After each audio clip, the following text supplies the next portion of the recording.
João, capítulo 8, os irmãos se coloquem em pé. Glorificar a Deus conosco hoje. Dois amados irmãos, presbítero Cícero, Conise Evanil. Deus seja louvado pela vida de vocês. Se deslocaram lá de Itu, deixaram lá o aconchego do lar para estarem conosco na congregação. Também todos os irmãos que estão presentes sejam poderosamente abençoados em nome de Jesus. Amados, vamos ler do versículo 1 ao 11. Eu quero orar. Pai celestial, Senhor dos céus e da terra, em nome de Jesus Cristo, nosso Senhor Salvador, dá-nos sabedoria do alto, Senhor, para que possamos compreender as maravilhas da Tua palavra. Manifesta, Senhor, sobre as nossas vidas o Teu poder. Prepara, amado Espírito, a terra dos corações e mentes como terra preparada para receber essa semente preciosa. E essa semente possa encontrar guarida em terra fértil, germinar e frutificar. Em nome de Jesus. Amém. Amém, amados. Nos diz a palavra de Deus, Evangelho de Jesus Cristo, segundo João, capítulo 8, versículo 1, diz assim: Porém Jesus foi para o Monte das Oliveiras, e pela manhã cedo voltou para o templo. E todo o povo vinha ter com ele, e assentando-se, os ensinava. E os escribas e fariseus trouxeram-lhe uma mulher apanhada em adultério. E pondo-a no meio, disseram-lhe: Mestre, esta mulher foi apanhada no próprio ato, adulterando. E, na lei, nos mandou Moisés que as tais sejam apedrejadas. Tu, pois, que dizes? Isso diziam eles, tentando-o, para que tivessem de que o acusar. Mas Jesus, inclinando-se, escrevia com o dedo na terra. E como insistissem, perguntando-lhe, endireitou-se e disse-lhes: Aquele que dentre vós está sem pecado, seja o primeiro que atire pedra contra ela. E tornando a inclinar-se, escrevia na terra. Quando ouviram isso, saíram um, a começar pelos mais velhos até os últimos. Ficaram só Jesus e a mulher que estava no meio. Endireitando-se Jesus e não vendo ninguém mais do que a mulher, disse-lhe: Mulher, onde estão aqueles teus acusadores? Ninguém te condenou? E ela disse: Ninguém, Senhor. E disse-lhe Jesus: Nem eu também te condeno. Vai-te e não peques mais. Amém, amados? Os irmãos podem sentar-se. Amados, com certeza esta é uma história bastante conhecida, mundialmente conhecida, mas que precisa ser estudada em detalhes, para que nós possamos ter a melhor compreensão possível a respeito do que ocorreu neste texto, nesta história relatada pelo evangelista João. Eu quero chamar a atenção dos amados para uma particularidade. Eu queria que você pudesse entender, preste bem atenção, queria que você pudesse entender que esta palavra é uma palavra viva. A palavra de Deus, ela se renova a cada dia. O escritor de Hebreus diz que ela é uma palavra viva, poderosa e eficaz. Muitas vezes nós ouvimos a Bíblia e nos detemos apenas no relato histórico, como se o que aconteceu com aquela mulher adúltera, o que aconteceu com os acusadores, não tivesse nada a ver conosco. Mas nós precisamos refletir, e isso é importante, em cada detalhe de tudo que é relatado na palavra de Deus, para que nós não percamos nenhum detalhe importante que pode mudar a compreensão do texto, que pode mudar a nossa compreensão, que pode mudar a nossa vida espiritual, mudar a nossa vida física, a nossa vida conjugal, a nossa vida familiar, mudar a nossa vida em todas as áreas. Esta palavra, ela é viva, ela é atual, ela é eterna. Billy Graham dizia que a palavra de Deus, ela é mais atual do que o jornal de amanhã. Ela está tão presente, tão viva, é tão poderosa, e diz tanto a meu respeito e a seu respeito, que nós precisamos ficar atentos para que não nos percamos, não estejamos distraídos, nem fiquemos a pensar apenas que isso aqui aconteceu com aquela mulher que foi apanhada em adultério, que os religiosos, os escribas e os fariseus não existem mais hoje, que hoje ninguém pega em pedra para atirar em quem comete pecado, nem se apedrejam mais os adúlteros. Esta palavra, ela é essência da nossa vida. Eu queria que você pudesse prestar atenção num pequeno detalhe que certamente passa desapercebido. E esse detalhe me chamou a atenção hoje, quando eu meditava nessa palavra. Desde ontem, quando eu comecei a meditar nesta palavra, eu tenho buscado do Senhor a direção para compartilhar essa palavra de tal forma que ela seja verdadeiramente uma palavra que traga vida, traga despertamento, traga fortalecimento, traga restauração, traga uma consciência plena de que todos somos pecadores. E ela traga, acima de tudo, sobre cada um de nós, uma cobertura de amor. No último versículo do capítulo 7, acompanhe comigo. Depois que Jesus, como diz no capítulo 7, no versículo 10, Jesus ensina no templo, na festa dos tabernáculos. E existe uma divisão, uma dissensão entre os judeus. Então Jesus traz bastante ensinamento. Começa uma grande discussão entre os que estavam presentes ali no templo. Mas no último versículo 53, diz assim a palavra de Deus: e cada um foi para a sua casa. Amados, estavam todos na igreja, todos no templo. Jesus estava ensinando muitas coisas, tanto os escribas, quanto os fariseus, quanto os próprios sacerdotes, quanto os fiéis, o povo em geral, muitas coisas não compreendiam. Alguns defendiam Jesus, outros o acusavam. Mas quando terminou o tempo de estudo da palavra, quando terminou o culto, diz a palavra, cada um foi para a sua casa. Amados, se há uma coisa que nós percebemos, é que quando estamos em culto, muitos ficam ansiosos para que o culto termine rápido, para poder ir para casa, ou para poder ir ao restaurante, a algum outro evento. Então, desde o momento em que nasce o desejo de sair, ou de apressar a saída, desde aquele momento, começa a se perder a essência do que está sendo ministrado. Porque quando o nosso coração deseja estar em outro lugar que não seja a casa do Pai, a casa de Deus, ou quando queremos nos apressar, e diz a palavra, ninguém tem a pressa em sair da presença de Deus, o nosso coração já foi para o lugar onde nós queremos estar. Eu vi uma ministração há muitos anos atrás, e quem ministrou isso foi o pastor Israel Marcelino.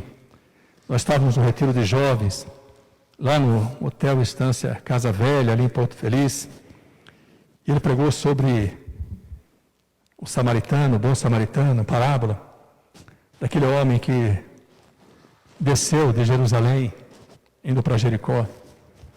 E ele disse uma coisa que eu nunca mais esqueci. Ele disse, mesmo estando em Jerusalém, quando ele resolveu descer, o coração dele já estava em Jericó. Sabe o que significa isso? O nosso coração vai antes. Depois o nosso corpo segue o nosso coração. O Senhor Jesus diz, na sua imensa sabedoria, que onde estiver o nosso tesouro, ali estará o nosso coração. Ele diz que o nosso coração vai estar exatamente no lugar, com as pessoas, com as coisas, às quais damos valor. Amados, quando o salmista diz, e eu já citei esse texto no Salmo 122, quando ele diz: alegrei-me quando me disseram, vamos à casa do Senhor. Muito antes dele chegar à casa do Senhor, o coração dele já estava lá. Nesse tempo de pandemia, nós temos constatado, amados, uma realidade que tem sido muito comentada entre os pastores, muito comentada entre os estudiosos da conduta cristã, daqueles que procuram entender o coração cristão. Muitos corações já não desejam mais estar na casa do Senhor.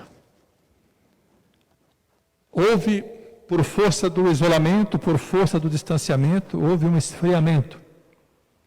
Eu preguei sobre isso há um ano atrás, que o grande perigo do distanciamento, do isolamento social, o grande perigo das igrejas estarem fechadas, é que haveria um esfriamento espiritual, um distanciamento de Deus.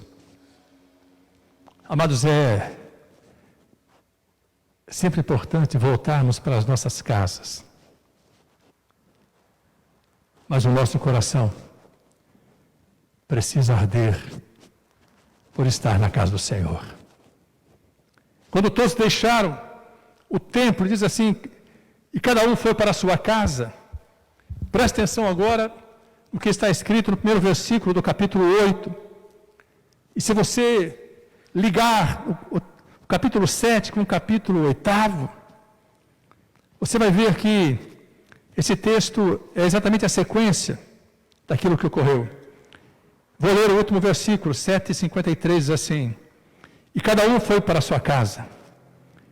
Capítulo 8. Porém Jesus foi para o Monte das Oliveiras. Jesus também tinha o direito de ir para a sua casa. Jesus também poderia ter buscado um lugar confortável, o conforto de uma casa. Mas enquanto todos deixaram a igreja, deixaram o templo e foram para suas casas, Jesus foi para o Monte das Oliveiras. Enquanto muitos buscavam o conforto do seu lar, Jesus buscava uma intimidade maior com o Pai. Jesus buscava, através da oração e da consagração, um revestimento de poder. Ele não foi para casa, ele foi orar no monte, foi para o Monte das Oliveiras. Isso significa, amados, que se Jesus procurava se revestir desse poder, receber essa cobertura de poder, da presença poderosa do Espírito Santo de Deus, se Jesus procurava uma intimidade maior com Deus Pai, muito mais do que Ele, nós precisamos buscar esse relacionamento mais íntimo com o Senhor. Nós precisamos nos aproximar cada dia mais do Senhor. Por isso é importante, amados, buscarmos ao Senhor enquanto é tempo, enquanto Ele pode ser achado.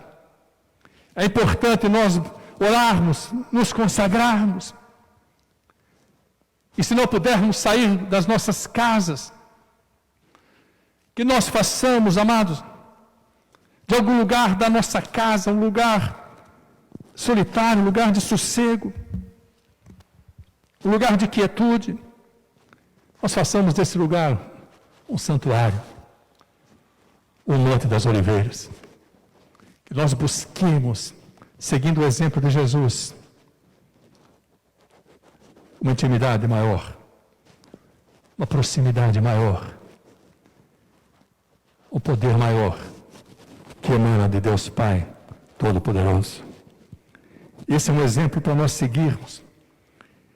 E se os amados refletirem sobre isso, nós veremos que isto não consta da palavra de Deus por acaso.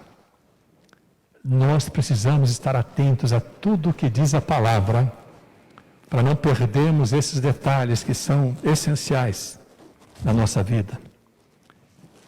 Por isso, o nosso coração precisa arder por estar na casa do Pai.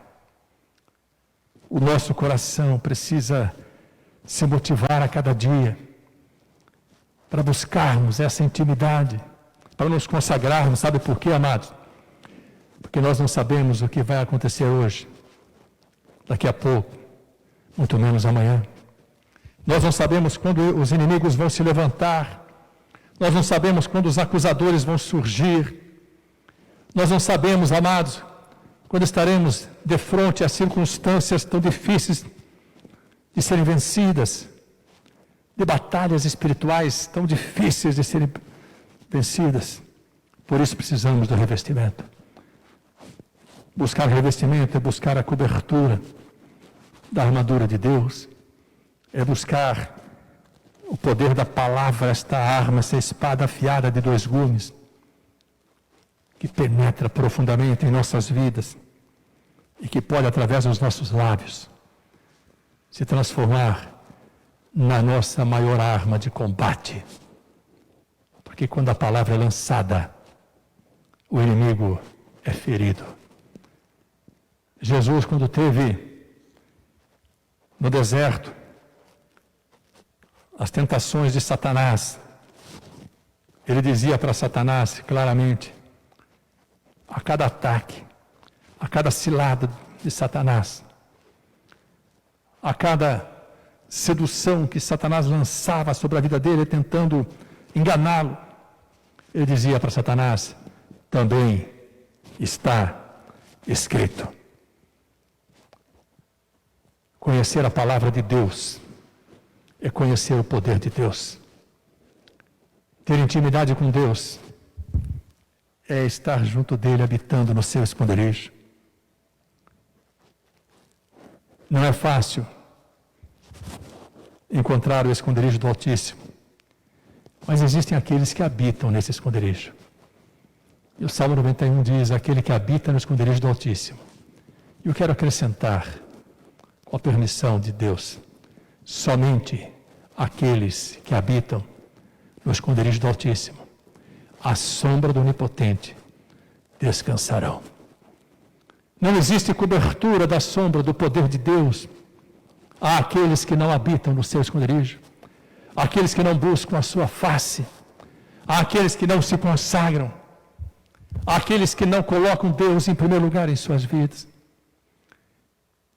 Jesus sabia da importância, apesar do Espírito Santo habitando nele em toda a plenitude, ele não se descuidava. Várias vezes você vai observar na palavra de Deus que Jesus deixava a multidão, saía do templo, deixava inclusive os seus discípulos e ia para o monte orar. Se retirava para lugares solitários, onde não houvesse interferência, trazendo para a nossa realidade hoje, onde não houvesse internet, onde não houvesse WhatsApp, onde não houvesse redes sociais, onde não houvesse noticiários que hoje esmagam os nossos corações, onde haja apenas a nossa busca pela face gloriosa do Deus Altíssimo, onde possamos sentir, além da nossa presença, da presença dos nossos familiares, a gloriosa presença do Deus Altíssimo. Que nós possamos seguir esse exemplo e aprender, e mais do que aprender, possamos praticar. Porque Jesus disse que aquele que ouve a palavra, mas não a pratica, está edificando a sua casa sobre a areia e não suportará as tempestades da vida, as difíceis travessias, os tempos angustiantes, os tempos aflitivos. Mas aquele que ouve a palavra e a pratica, constrói a sua casa sobre a rocha. Por mais que a tempestade, os tempos angustiantes e aflitivos tentem derrubar essa casa, ela permanecerá inabalável, porque foi construída sobre a rocha. Presta atenção, tanto os que ouvem e não praticam, quanto os que ouvem e praticam, ambos estão na casa de Deus. Ambos estão na igreja. Entre os que ouvem e praticam estão aqueles que estão no santuário, entre os que ouvem e praticam estão aqueles que estão acompanhando este culto pela internet. Por isso é necessário não apenas ouvir, mas praticar a palavra. E Tiago, irmão de Jesus Cristo, escreve assim: aquele que ouve e não pratica é como a onda do mar que é impelida pelos ventos. Mas quando ouvimos e praticamos, quem nos impele, quem nos move, quem nos dirige não são os ventos, as tempestades da vida, mas o Espírito Santo de Deus. Por isso nós precisamos estar firmados. Presta atenção comigo, mais o que diz em João capítulo 8, esse texto que estamos lendo, estudando neste momento. Todos foram, cada um para a sua casa, porém Jesus foi para o Monte das Oliveiras, e no versículo 2 diz assim: e pela manhã cedo voltou para o templo, e todo o povo vinha ter com ele, e assentando-se os ensinava. Eu penso, amados, que não é difícil nós constatarmos que Jesus passou a noite no monte, orando, se consagrando, talvez jejuando. E ele não foi para casa tomar o café da manhã. Um dia ele disse assim: uma comida eu tenho para comer, e essa comida é a vontade do meu Pai. Há um pão que não perece, amados. Há um alimento que permanece para a vida toda e para a vida eterna. Jesus desce do monte, ao invés de ir para sua casa, descansar, ele volta para o templo. E o texto é muito claro, diz: voltou para o templo. Então não existiu nenhum lugar que intercalou a sua ida ao monte e a sua volta do monte, a não ser saiu do templo, foi para o monte, saiu do monte e foi para o templo. O que nós aprendemos com isso, amados? Nós aprendemos duas lições essenciais. A primeira: Jesus, o Filho do Deus Altíssimo, e a igreja constantemente. Certamente, se ele hoje estivesse fisicamente conosco, porque ele está presente, ele mesmo disse: onde dois ou mais estiverem reunidos em meu nome, eu estarei presente. Mas se ele fisicamente estivesse na terra, nesse exato momento, ele estaria dentro de uma igreja, estaria adorando ao Pai, estaria ensinando a palavra. Essa é a essência da vida dele. E ele demonstra claramente, nós só não compreendemos se não quisermos, a importância de estar na igreja. Eu não sei quanto você valoriza isso. Eu não sei quanto isso arde no seu coração. Mas o Senhor Jesus nos ensina: esteja no templo, esteja na igreja, o máximo possível. Todas as vezes que surgir essa oportunidade, esteja na casa do Senhor. Que diz a palavra que neste lugar o Senhor ordena a bênção e a vida para sempre. E o Senhor diz que o Deus Todo-Poderoso disse para Salomão, como se estivesse dizendo para mim e para você, que ele escolheu este lugar para fazer o seu nome habitar neste lugar. E nesse lugar estarão postos os seus olhos, os olhos do Senhor em todo o tempo. E os seus ouvidos estarão atentos às orações que se fizerem nesse lugar.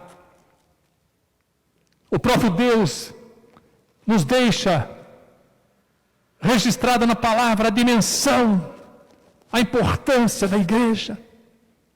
Muitas vezes nós não compreendemos isso, amados. Glória a Deus por todos aqueles que compreendem, por todos aqueles que amam Jerusalém, que buscam a casa do Deus Altíssimo. E sabe o que diz a palavra a respeito desses? O próprio Salmo 122 diz assim: todos os que amam Jerusalém, todos os que amam estar na casa de Deus, todos os que amam buscar a face do Deus Altíssimo, esses prosperarão. Esses serão bem-aventurados. A primeira lição que nós aprendemos, já no versículo 2, que Jesus ia constantemente à igreja. E a segunda lição, diz: Jesus ensinava. Sabe o que significa isso? Eu não sei você, mas eu estou com saudade da escola bíblica dominical. Que tempo precioso para aprender a palavra de Deus. É verdade que nós podemos substituir a escola bíblica pelo estudo da palavra. É verdade que nós podemos separar um tempo nas nossas casas, pode ser aos domingos pela manhã, no horário em que nós teríamos a escola bíblica, pode ser que nós tenhamos, amados, essa iniciativa de separar um tempo, meia hora, uma hora e meia, para estudar a palavra de Deus. Mas eu queria perguntar, quantos fazem isso? Quantos separam este tempo para estudar a palavra? E se Jesus ensinava a palavra constantemente no templo, é porque o povo precisa ser ensinado. O povo precisa conhecer a palavra de Deus. O estudo da palavra, o conhecimento da palavra é essencial para o crescimento e o fortalecimento espiritual, amados. Já disse neste mesmo culto, e vou repetir: conhecer a palavra é conhecer o poder de Deus. Em Mateus capítulo 22, versículo 29, o Senhor Jesus disse assim para todos que estavam junto dele, disse assim: sabe por que vocês erram? Porque vocês não conhecem as Escrituras, nem o poder de Deus. Que nós possamos refletir sobre essa realidade da vida de Jesus e nessas duas lições tão essenciais para a nossa vida espiritual, para que nós desenvolvamos um coração cristão, um coração que seja uma fonte de amor e de misericórdia. No versículo 3, diz assim a palavra de Deus, do 3 até o 6, eu quero ler. Diz assim: e os escribas e fariseus trouxeram-lhe, presta atenção agora, o detalhe, ele estava na igreja, ele estava no templo, estava ensinando a palavra. Os escribas e fariseus, os religiosos, interromperam aquele ensino, aquele estudo, aquele tempo tão precioso, porque trouxeram, diz a palavra, uma mulher apanhada em adultério, e pondo-a no meio, disseram-lhe: mestre, esta mulher foi apanhada no próprio ato adulterando. Versículo 5. E na lei nos mandou Moisés que as tais sejam apedrejadas. Tu, pois, que dizes? Amados, Jesus estava na igreja, os religiosos trouxeram aquela mulher que foi apanhada em adultério, para que Jesus decidisse o que ia ser feito com ela. A palavra de Deus, amados, na lei, em Levítico, capítulo 20, versículo 10 e capítulo 22, versículo 22, diz exatamente que todos quantos fossem apanhados de adultério, não eram só as mulheres, os homens também, seriam apedrejados até a morte. Então havia, amados, uma penalidade para o adultério. A maior penalidade, a pena de morte por apedrejamento. Eu quero fazer uma observação sobre o adultério, porque se a lei de Deus ainda vigorasse e não houvesse a graça de Deus, se nós fôssemos submetidos apenas aos ditames, às regras da lei mosaica, A lei não é de Moisés, a lei é de Deus dada a Moisés. Quando eles dizem assim, Moisés nos ordena, é porque na verdade os religiosos não conheciam a Deus. Como hoje, muitos só conhecem a Deus de ouvir falar. Poucos conseguem contemplar a glória de Deus, a sua face. Poucos conseguem compreender verdadeiramente como Deus age. Como Ele age. Nos momentos em que Ele age. Mas com respeito ao adultério, amados, preste atenção nisso. Um dia questionaram a Jesus Cristo, confrontando também, como fizeram aqui com a lei, a respeito do adultério, a respeito da carta de divórcio. E Jesus disse, Moisés permitiu, sob a direção de Deus, a carta de divórcio por causa da dureza dos corações. Porque os corações eram incapazes de perdoar. Mas ele disse a ninguém, Jesus disse a ninguém, é permitido a separação, a não ser em caso de adultério. E aí, amados, nós trazemos esse ensino de Jesus Cristo para que nós possamos compreender essa gloriosa, maravilhosa revelação da palavra de Deus. É que quando existe o adultério, o divórcio é permitido se não houver o perdão, se não houver a reconciliação, a restauração. E principalmente, se não houver um genuíno arrependimento do adúltero. Porque o arrependimento traz a ressurreição. Mas se ele não se arrepender, ele ou ela, o adúltero ou a adúltera, não se arrependerem, ainda que não sejam apedrejados, ainda que não sejam mortos fisicamente, vem sobre a vida do adúltero e da adúltera a morte espiritual.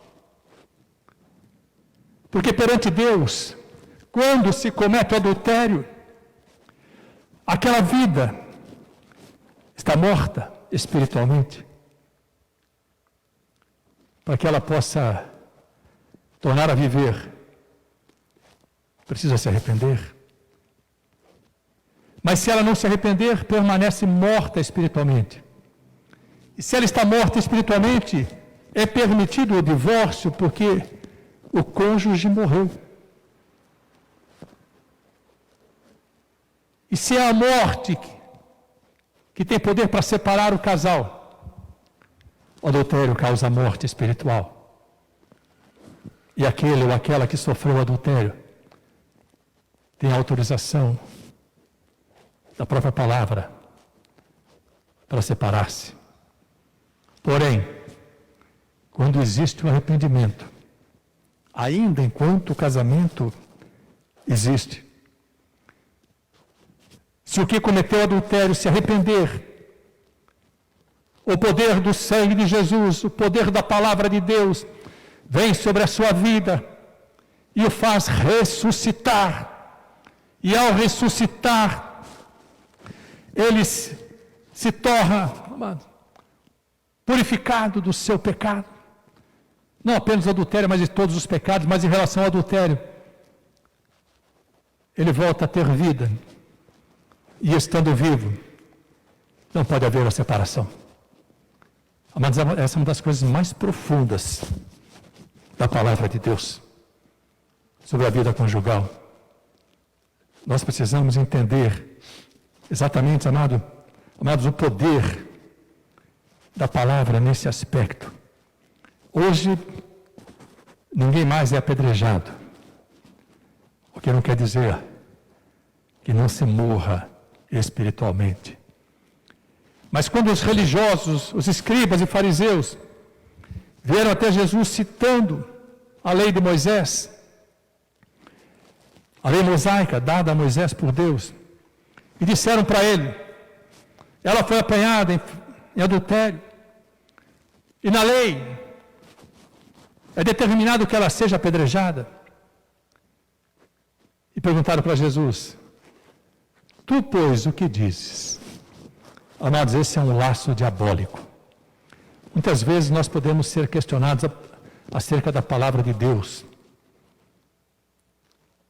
Muitas vezes as pessoas podem tentar extrair, tirar de cada um de nós a nossa interpretação sobre a palavra, e não aquilo que está escrito na palavra. Nós sabemos que muitas vezes existe a tentação de dar um jeitinho na palavra para acobertar um pecado, ou para não imputar ao pecado a penalidade prevista, porque o pecado nos separa de Deus. Mas nós temos que estar atentos aos laços que o inimigo arma para as nossas vidas, tentando fazer com que nós expressemos não a opinião de Deus, mas a nossa opinião. E é importante nós estarmos atentos, porque muitas vezes os nossos corações se endurecem e nós queremos aplicar, ao invés do poder da misericórdia, da compaixão, do amor, o poder da lei. Esses religiosos chegaram para Jesus e disseram: tu, pois, que dizes? Numa situação, amados, tão difícil de ser contornada, porque se Jesus dissesse, se a lei manda apedrejar, ela precisa ser apedrejada. Eles diriam para ele: mas mestre, o senhor não tem pregado o amor? O senhor não tem pregado o perdão? Que amor é esse? Que perdão é esse? Incapaz de amar e perdoar uma mulher adúltera. E se Jesus dissesse: nós precisamos perdoá-la, eles o acusariam de transgredir a lei de Moisés. Jesus estava numa encruzilhada, como muitas vezes nós ficamos em algumas encruzilhadas, e precisamos tomar uma decisão, e para isso, muitas vezes, nós precisamos ter o necessário discernimento espiritual, para que tomemos a decisão adequada, segundo a palavra de Deus. Mas muitas vezes os inimigos, e presta atenção, os inimigos aqui não eram os romanos, não eram os inimigos do povo de Israel. Os inimigos aqui eram os do próprio povo. Isso significa, amados, que os laços são armados contra as nossas vidas. As ciladas do inimigo são preparadas para nós, principalmente junto àqueles que estão próximos, junto àqueles que amamos, junto àqueles com os quais congregamos, muitas vezes junto àqueles que chamamos de irmãos. Por isso nós precisamos estar atentos em todo o tempo. É preciso perdoar a mulher adúltera. Eles diriam para Jesus: o senhor está condenado agora porque negou a lei. E se ele dissesse: então vamos condenar, nós não vamos mais ouvir a tua palavra porque o senhor ensina o amor, nós não praticamos o amor. Só que diz a palavra de Deus que existe o tempo de falar e o tempo de calar. A palavra de Deus diz que nós não podemos nos precipitar com os nossos lábios. A palavra de Deus ordena que nós pensemos sobre tudo que vai brotar dos nossos lábios, porque os nossos lábios podem fazer brotar os venenos mais mortais que existem. Eu posso dizer para você, meu amado e minha amada, que os nossos lábios são muito mais perigosos, muito mais letais do que o próprio coronavírus. Se nós fizéssemos uma contagem de quantas vidas foram mortas por palavras duras, por afrontas que brotaram de corações, não apenas de quem está distante, mas de quem está na igreja. Quantas vidas se perderam, quantas vidas deixaram de caminhar, porque não foram amadas, foram julgadas, foram condenadas por aqueles que deviam amar e ter misericórdia. Jesus não respondeu nada, ficou em silêncio, diz a palavra de Deus. Diz assim, versículo 6, isso diziam eles, tentando-o para que tivessem de que acusar. Mas Jesus, inclinando-se, escrevia com o dedo na terra. O silêncio, amados, é precioso. Eu creio que enquanto Jesus escrevia ali na terra, no solo mesmo ali, do templo onde ele estava escrevendo exatamente os pecados de todos os acusadores que estavam com as pedras na mão. Eu creio que esses acusadores estavam vendo o que Jesus estava fazendo e estavam vendo ali a revelação dos seus próprios pecados. E eles passaram a insistir, perguntando para Jesus, o que dizes? Insistindo, perguntando-lhe, o que dizes? E aí, amados, aquele que sonda os corações e mentes, que conhece tudo de cada um de nós, e também conhece os nossos acusadores, conhece os que nos afrontam, conhece os que nos injuriam, conhece os que nos maldizem, porque Ele conhece a todos. Ele diz uma das frases mais conhecidas da história da humanidade: quem não tem pecado, atire a primeira pedra. Amados, talvez seja a frase mais difícil de ser ouvida ainda hoje, porque quem a disse foi o Senhor Jesus Cristo. E se Ele disse isso, nós precisamos aprender 3 coisas fundamentais na nossa trajetória cristã. A primeira, antes de julgar, precisamos nos examinar. Antes de qualquer julgamento, precisamos fazer uma análise.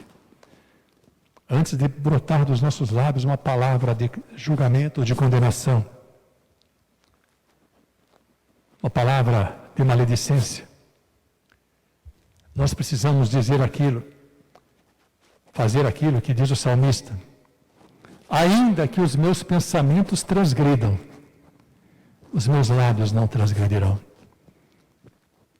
Sabe o que significa isso? Enquanto apenas os nossos pensamentos querem julgar, querem condenar, nós ainda estamos debaixo apenas do conhecimento de Deus. Estou falando para quem está na igreja, estou falando para quem compreende isso. Estou falando a respeito de um coração cristão, que precisa ser uma fonte de amor e de misericórdia. Ainda que os nossos pensamentos, as nossas motivações sejam de julgar, de condenar, nós precisamos bloquear os nossos lábios e fazer uma autoanálise. Porque quando vamos condenar, quando vamos maldizer, nós estamos como aqueles acusadores segurando uma pedra nas mãos. E é como se estivéssemos atirando a pedra contra o alvo do nosso julgamento, da nossa condenação, da nossa maledicência. Segunda lição: antes de condenar, devemos nos lembrar que Deus não nos condenou. Nós estávamos condenados ao inferno. Nós não tínhamos como chamar Deus de Pai. Mas ao invés de nos condenar, as misericórdias do Senhor nos alcançaram. E o Espírito Santo gerou Jesus Cristo em nós, para que nós pudéssemos receber o poder de sermos feitos filhos de Deus.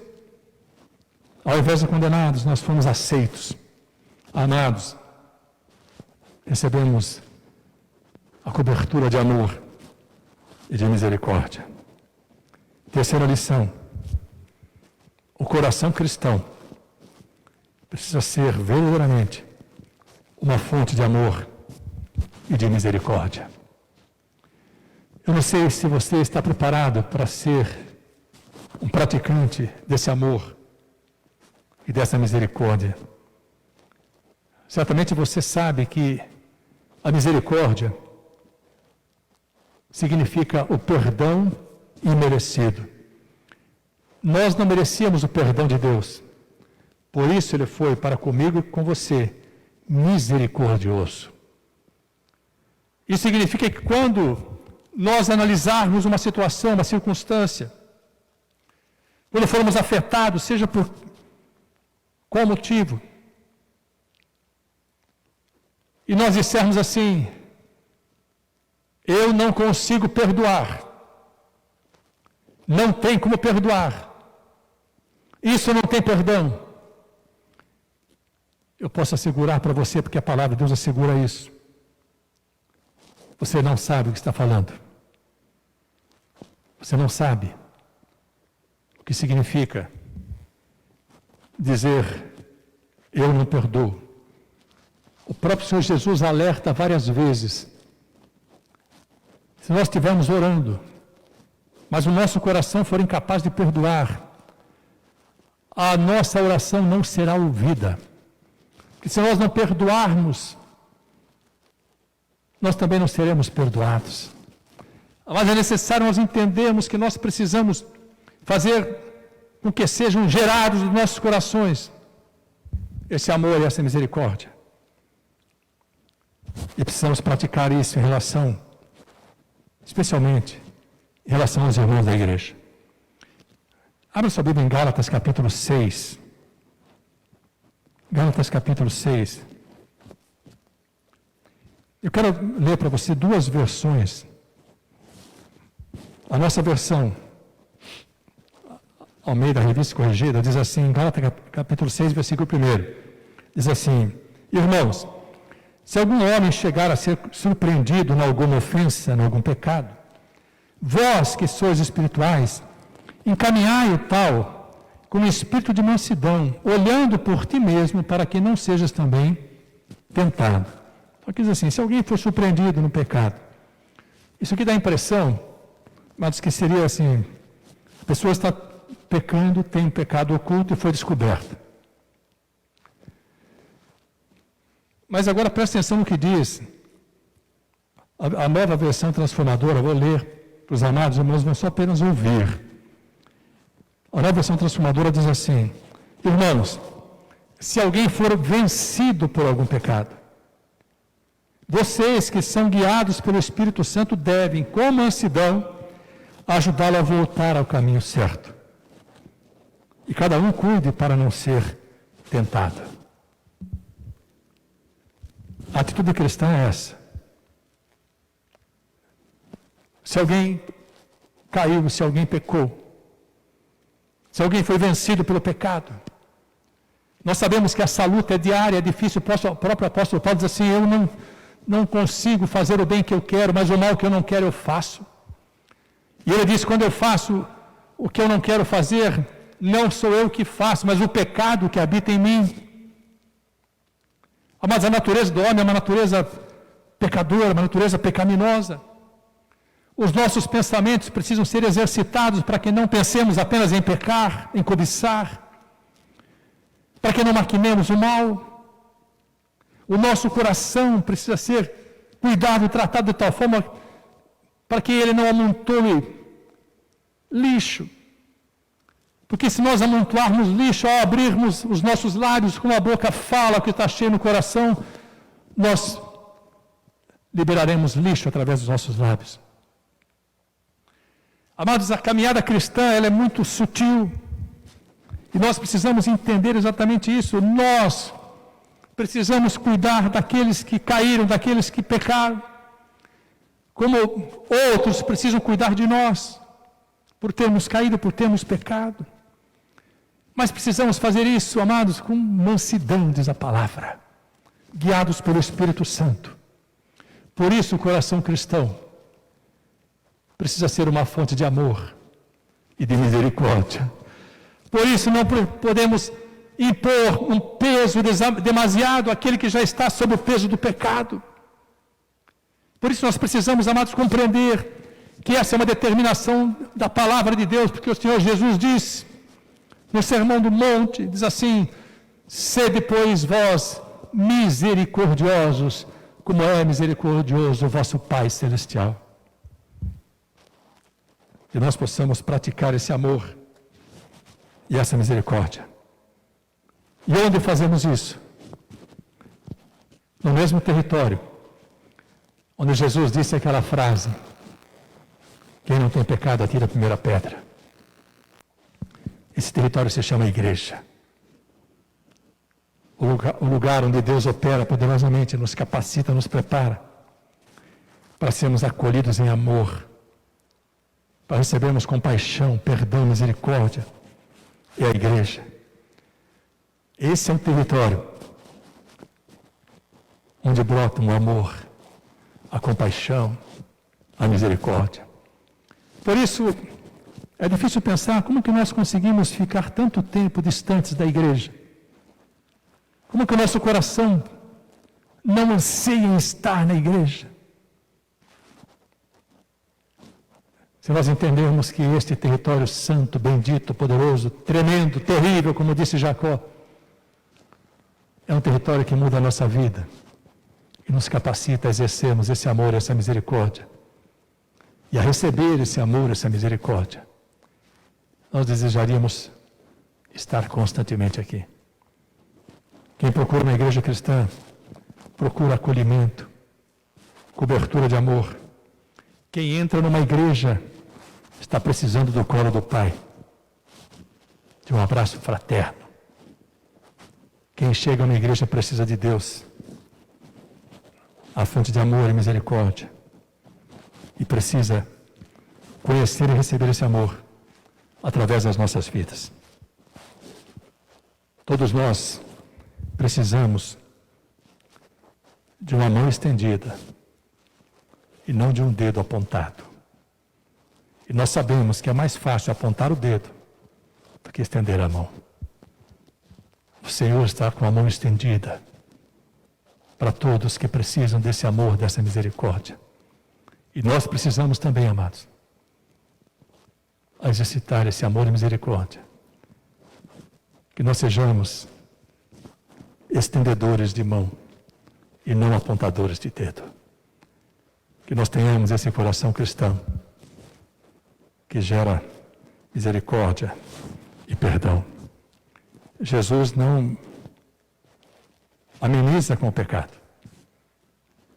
Porque ele disse para aquela mulher: onde estão os teus acusadores? Ninguém te condenou? Ela falou: não. Ele falou: nem eu te condeno. Mas vai e não peques mais. Nós precisamos mudar. Nós precisamos abandonar o pecado. Porque se nós estivermos a cada dia tendo prazer em pecar, diz a palavra em Hebreus, que nós estaremos a cada dia tornando a crucificar o Senhor Jesus Cristo. Que essa palavra penetre em nossas vidas e nos capacite a ter esse coração cristão, uma fonte de amor e de misericórdia. Coloque-se em pé na presença do Senhor. Santo de Israel, poderoso Jacó, Deus de poder maravilhoso e eterno, Senhor, Tu és o Pai das misericórdias, Tu és a fonte de toda consolação, Tu és amor, Senhor, Tu és o próprio amor. O Teu amor é derramado em nossos corações pelo Espírito Santo que nos é dado. É a Tua santa presença em nós, é esse amor com que somos inundados. É o poder da Tua palavra, Senhor, que nos capacita a nos tornarmos uma fonte de amor e de misericórdia. E esse é o verdadeiro coração cristão, uma fonte de amor e de misericórdia. Clamamos a Ti, Senhor, opera poderosamente. Capacita-nos, Senhor, a sermos estendedores de mão, ao invés de apontadores de dedos. Que nós possamos compreender, Senhor, as fraquezas, tanto as nossas, como as dos nossos irmãos, do nosso próximo. que nós possamos compreender que quando somos fracos, o Senhor pode nos fortalecer, nos transformar, nos restaurar.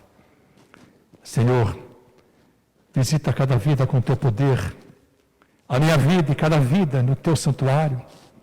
Todas as vidas que estão acompanhando, Senhor, este santo culto, sejam visitadas pelo teu poder.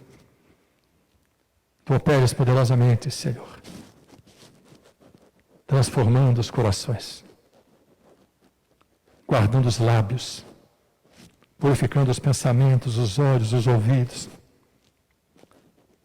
para que nós sejamos verdadeiramente, como participantes da tua igreja, como membros do teu corpo, também uma fonte de amor e de misericórdia, como tu és, Senhor, cujos frutos de amor e de misericórdia, nós também desfrutamos, porque através desse amor e dessa misericórdia, nós fomos amados ao invés de condenados. Nós somos perdoados, ao invés de jamais podermos te chamar de Pai. Assim te damos graças, Senhor. Te louvamos, te bendizemos. Em nome de Jesus. Amém. Amém, amados. O Senhor nos abençoe poderosamente. O Senhor te abençoe e te guarde. O Senhor faça resplandecer o seu rosto sobre ti e tenha misericórdia de ti. O Senhor sobre ti levante o rosto e te dê a paz. E a graça de nosso Senhor e Salvador Jesus Cristo, o amor de Deus Pai Todo-Poderoso e a comunhão do Espírito Santo, seja com todos amados, o Deus Altíssimo, desde agora e para todo sempre. Em nome de Jesus. Amém e amém.